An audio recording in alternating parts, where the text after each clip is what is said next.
Dans cette vidéo, je vais te révéler quelques-uns de mes secrets de famille, de mes secrets de grand-mère, non, pour la consommation, pour avoir une meilleure consommation.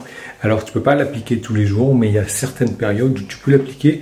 Je t'en parlais aujourd'hui, je vais te donner la solution évidemment en fin de vidéo, parce qu'on va faire un petit road trip en famille, hein. C'est mardi 7 février, c'est la grève, donc la louloute elle est là, et on va avoir un petit trajet.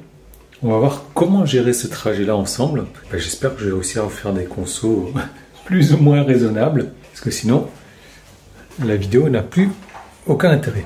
Comment ça, comme beaucoup de mes vidéos.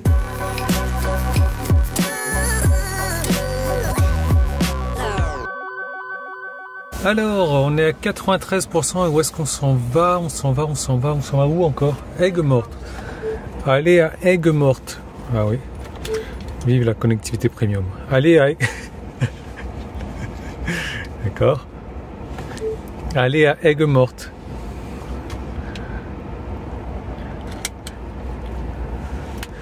Toi déjà on a deux choix. Là je suis à 48 minutes sans les péages et j'arrive à 82%, 46 km. Et avec les péages, 3% de moins, 49 km et 5 minutes de moins. Bon, tu connais mon habitude et on va reparler en détail dans cette vidéo.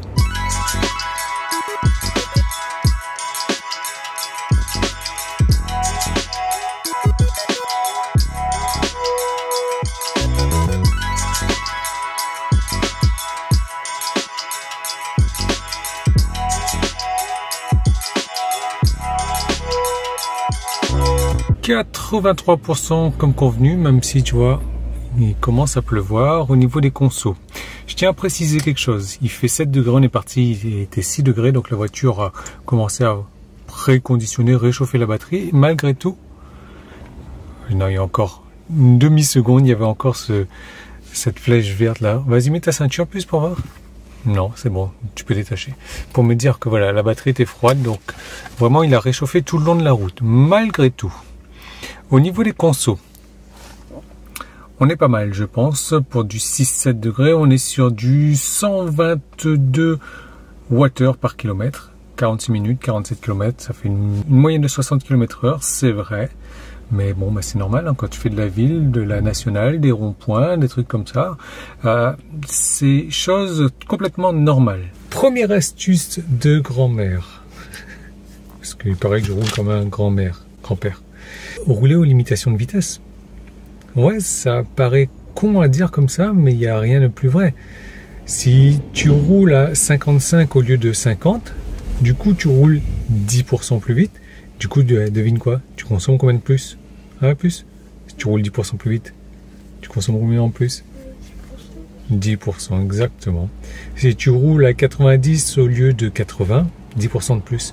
Et l'autoroute, ça fait longtemps que je le dis, je roule à 120 sur l'autoroute. Si tu roulais à 130, bah tu peux, c'est ton droit. Tu gagneras pas grand-chose au final sur ta vitesse de croisière. Mais tu vas surtout consommer 10% de plus.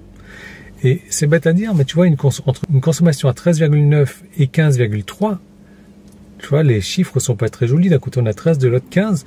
Il n'y a que 10% de différence.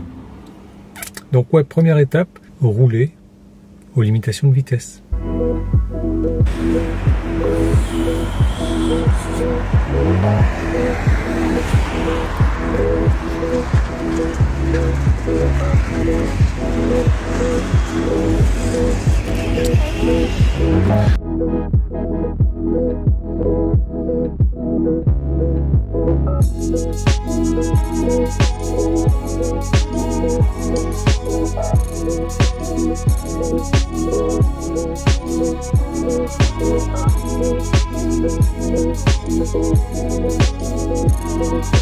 Ça y est, notre escapade à Aigues-Mortes est terminée.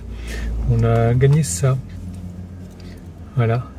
Pourquoi? Parce qu'on est allé à l'office du tourisme, comme on fait régulièrement, et il y a des jeux de pistes, et quand tu trouves tous les indices et les bonnes réponses, tu repars et tu as droit à un petit cadeau, donc c'est sympa, ça nous permet de visiter de manière ludique et de passer un bon moment. Donc, nous on va rentrer. 49 minutes pour rentrer, 43 km sans péage bien entendu.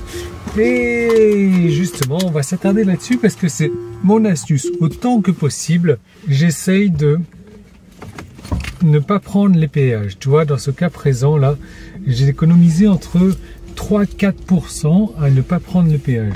Ouais Yann, 3-4%, c'est quoi? Ça sert à rien. Oui, ça sert à rien, c'est juste 3-4%. Mais si on regarde bien, 3-4%, ça correspond à environ 2 kWh.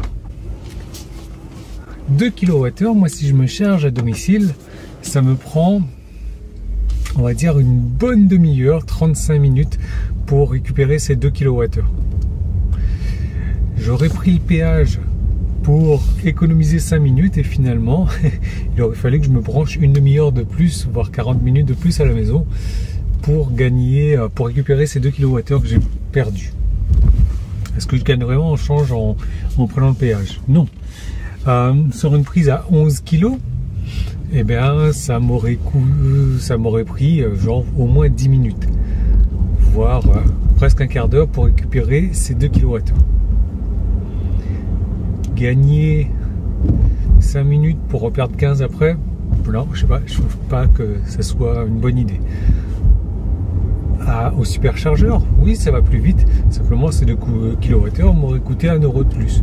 Donc finalement, ne pas prendre le péage, mais j'économise les frais de péage, j'économise les kilowattheures que je n'ai pas dépensés, et j'économise quoi d'autre?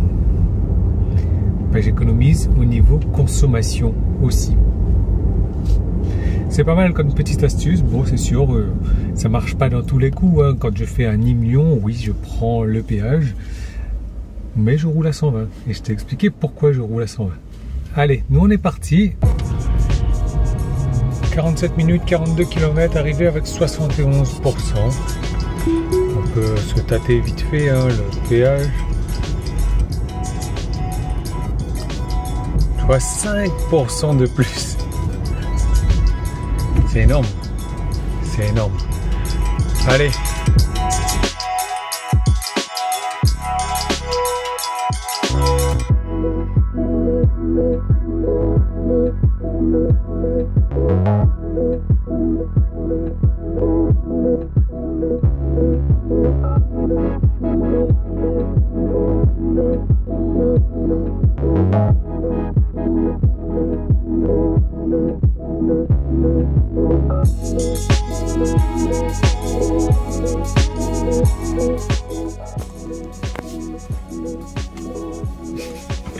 Arrivé à destination, c'est 14h35, donc tu vois, j'ai encore gagné 4 minutes par rapport à l'estimation, donc par rapport à l'autoroute, j'ai pas perdu grand chose, hein, peut-être 2 ou 3 minutes. J'ai gagné beaucoup plus que ça. Au niveau conso, on est raisonnable, je suis à 132. Voilà, un des secrets, quelques secrets, il y en aura encore plein, c'est pour ça que je t'encourage à t'abonner à la chaîne, me mettre des pouces en haut, des commentaires. Un autre secret quand il fait froid, c'est avant de démarrer, bien préconditionner l'habitacle. Pas vraiment 2 ou 3 minutes avant, et dès que tu as le message sur ton application qui te dit ça y est, l'habitacle est préconditionné. Non, il en faut un petit peu plus que ça. Pourquoi? Parce qu'une fois que l'habitacle est préconditionné, dans la plupart du temps d'ailleurs, le fait de rouler avec le volant chauffant et le siège chauffant sans chauffage, c'est amplement suffisant. Et ça fait des sacrées économies. Même si on a la pompe à chaleur, évidemment, quand il fait 1, 2, 3 degrés dans le nord, etc., c'est un peu plus compliqué. Moi, je suis dans le sud, c'est pour ça que j'ai des températures intéressantes. Là, tout de suite, il fait 11 degrés. C'est pas énorme non plus, mais les consommations sont intéressantes. Éventuellement, ça dépend de la longueur du trajet que tu as fait. Là, plusieurs dizaines de kilomètres, j'aurais pu préconditionner la batterie aussi pour éviter de perdre de l'énergie dans le préconditionnement de la batterie, dans le réchauffement de la batterie. Autant la préconditionner quand elle est branchée directement sur la prise domicile. Tu l'as remarqué, je roule beaucoup au régulateur de vitesse aussi. Je roule la plupart du temps en autopilote dès que c'est possible, de manière à respecter les limitations de vitesse. Petite astuce aussi, si tu veux passer de 0 à 50 ou 90, c'est mieux d'accélérer franchement et après de stabiliser la vitesse plutôt que d'accélérer progressivement. J'ai remarqué que ça consomme beaucoup moins en y allant franchement et après en jouant, en restant plus ou moins à 90, enfin la limite autorisée, plutôt que d'y aller doucement, longtemps, progressivement. Ça, voilà. Petit test, hein, confirmé bien entendu. Si toi tu as plus d'infos là-dessus, si tu l'as déjà testé, n'hésite pas à me mettre ça en commentaire. Ça, ce sont des premières étapes pour consommer moins. Il y en aura d'autres, des vidéos, on va parler notamment de la zone blanche. Certains savent déjà de quoi je parle. Et d'autres trucs et astuces que j'utilise pour moins consommer. Oui, mais tu vas me dire, de temps en temps, Yann, il y a de la buée dans l'habitacle. Quand je mets le siège chauffant et les volants chauffants, oui, il y a des produits spéciaux anti-buée pour ça, le Clark, oh, notamment pour prévenir la buée. Voilà mes conseils. Je ne sais pas ce que tu en penses. Laisse-le moi savoir en commentaire.